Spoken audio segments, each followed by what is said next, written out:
Assalamualaikum, Football United ringan amatiran ala gua. eh Review perebutan tempat ketiga Piala Dunia Qatar antara Kroasia menghadapi Maroko sudah selesai. Kita semua sudah ketahui hasilnya. Kroasia mengalahkan Maroko dan Kroasia berhasil menjadi juara ketiga atau peringkat ketiga, sementara Maroko menjadi posisi 4 ya.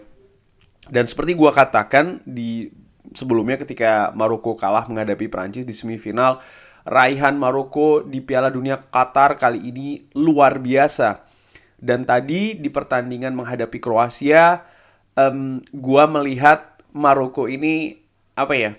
Sudah kehabisan bensin sebenarnya. Dari awal, dari line up-nya terlihat banyak sekali perubahan.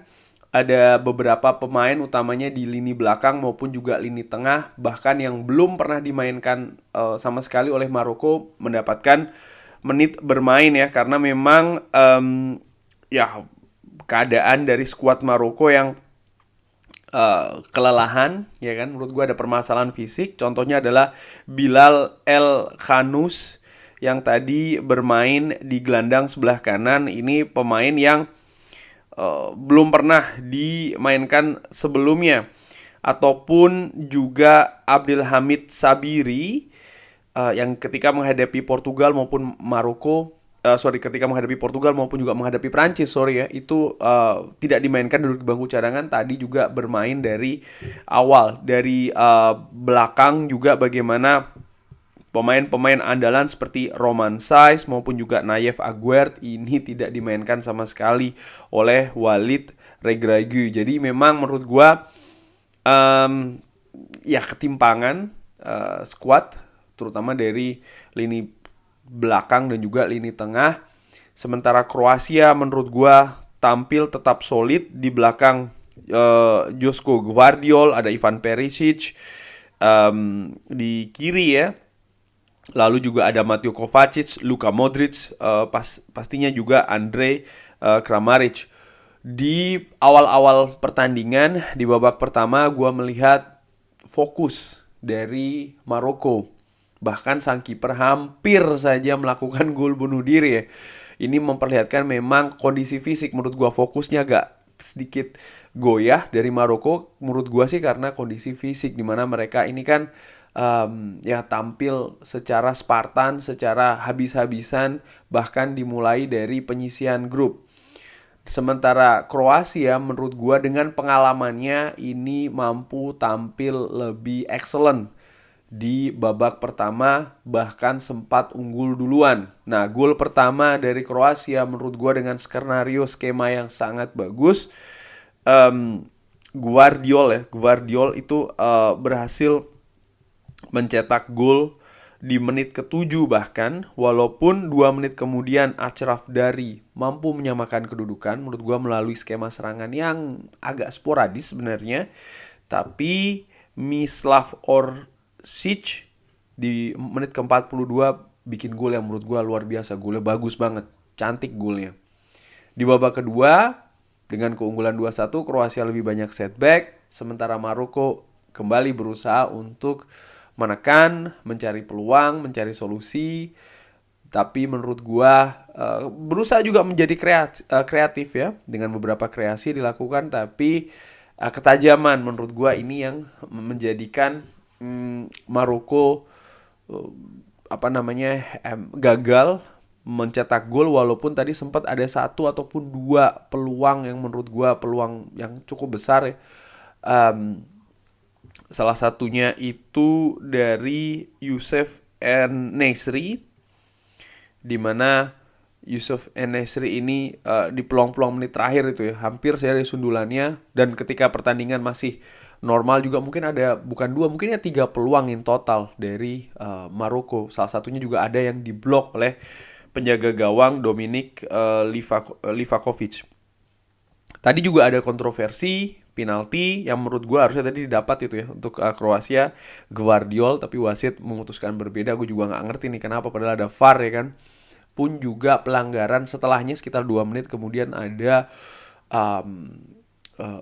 Achraf Hakimi di depan kotak penalti Kroasia yang body, tapi menurut gua tuh body dorongan. Jadi kalau menurut gua sih dengan amatiran tuh harusnya foul. Hanya saja wasit memiliki keputusan yang berbeda. Bahkan setelah pertandingan pemain dari Maroko ini nampak protes terhadap wasit. Tapi ya itulah kontroversi di perebutan tempat ketiga.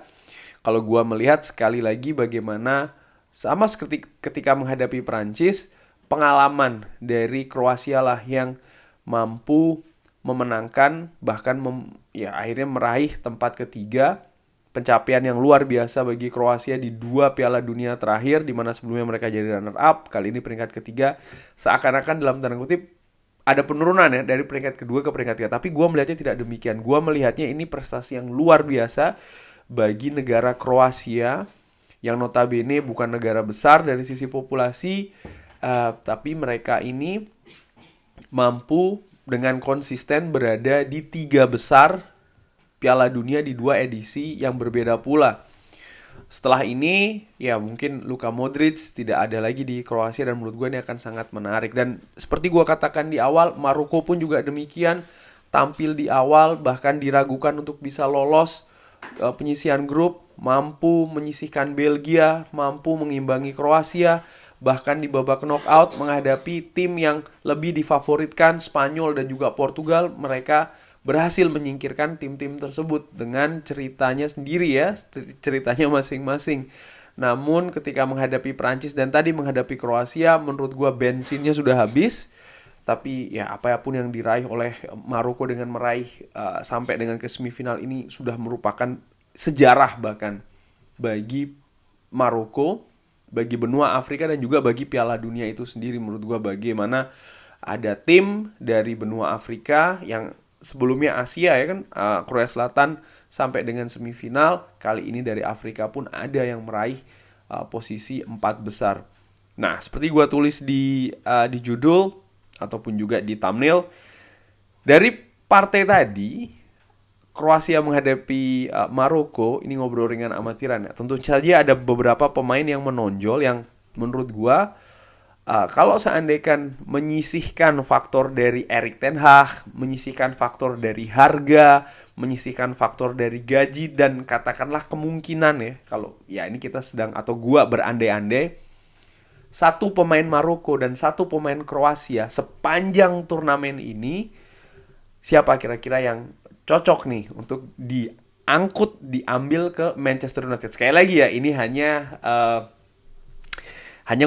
ngobrol ringan saja, terlepas dari faktor-faktor yang tadi gue sebutkan. Kalau menurut gue, dan nanti gue akan mengajak juga Sobat Football United, satu dari Maroko dan satu dari Kroasia. Kalau gue nih ringan amatiran, dimulai dari Kroasia dulu dah. Tentu saja ada beberapa pemain yang menonjol, Dominik Livakovic, Joško Gvardiol, Luka Modric pastinya, Mislav Orisic mungkin, ataupun Andre Kramaric. Menurut gua, kalau seandainya cuma satu, sekali lagi hanya satu, dan gua melihat keadaan dari Manchester United saat ini, oke, memang kita butuh pemain menyerang, ya, tapi gua melihat penyerang dari Kroasia ini kurang menurut gua sih. Tapi ada satu lini nih menurut gue, pemain yang menurut gue masih muda juga, ada potensi menjadi pilar, tampil oke, bahkan tadi mencetak gol. Siapa itu? Joško Gvardiol. Jadi kalau menurut gue, memang ya sekali lagi ada pemain bagus banyak di Kroasia, tapi kalau hanya menyebut satu, gue sih Joško Gvardiol nih untuk di Manchester United. Back tengah, masih muda, sudah tampil di panggung tertinggi Piala Dunia, tampilannya juga excellent, bisa bertahan dengan bagus, membaca permainan. Walaupun kemarin di semifinal ya gue tahu sih sempat kesulitan menjaga Lionel Messi, tapi bagaimana tadi dia juga overlap dengan bagus, dijatuhkan oleh Sofyan Amrabat yang menurut gue harusnya itu penalti ya. Sehingga kalau gue sekali lagi gue memilih Joško Gvardiol. Nah, di Maroko nih, ada juga pemain-pemain yang tampil bagus, tampil excellent sepanjang turnamen. Tentu saja ada Hakim Ziyech, ada Yusuf En-Nesyri, ada Sofyan Boufal, ada Sofyan Amrabat, ada Achraf Hakimi, ada Bunu, ada Nayef Aguerd, ada Romain Saïss. Ada banyak pemain menurut gua, Selim Amalah ataupun juga Mazraoui Dan tentu saja Atiatallah itu juga menurut gue pemain yang sepanjang turnamen ini bagi Maroko tampil bagus. Tapi kalau seandainya hanya memilih satu, penyerang, Hakim Ziyech, Yusuf En-Nesyri, Sofiane Boufal, ya mereka bermain bagus, tapi gue tertarik sama satu pemain ini. Back kanan dari Maroko, Achraf Hakimi. Menurut gue dia ini merupakan pemain elit, pemain world class dari penyisihan grup. Jadi andalan bagi Maroko sepanjang turnamen. Tampilannya menurut gua secara rata-rata stabil dan bagus, bisa jadikan juga andalan ya bagi Maroko. Kemampuannya dalam bertahan dan menyerang juga oke. Mentalnya bagus, bagaimana mengeksekusi penalti terakhir ketika menghadapi Spanyol sangat tenang menurut gua. Sehingga kalau memilih satu pemain, dan sekali lagi hanya satu ya, gue akan memilih Achraf Hakimi. Dari Kroasia, gue pilih satu Joško Gvardiol. Dari Maroko, gue pilih satu Achraf Hakimi. Sekarang gue tanya Sobat Football United, kalau milih satu ya, dari Kroasia satu, dari Maroko satu, kira-kira siapa? Alasannya kenapa? Drop di kolom komen. Terima kasih sudah menyaksikan. Jangan lupa like, subscribe. Wassalamualaikum warahmatullahi wabarakatuh.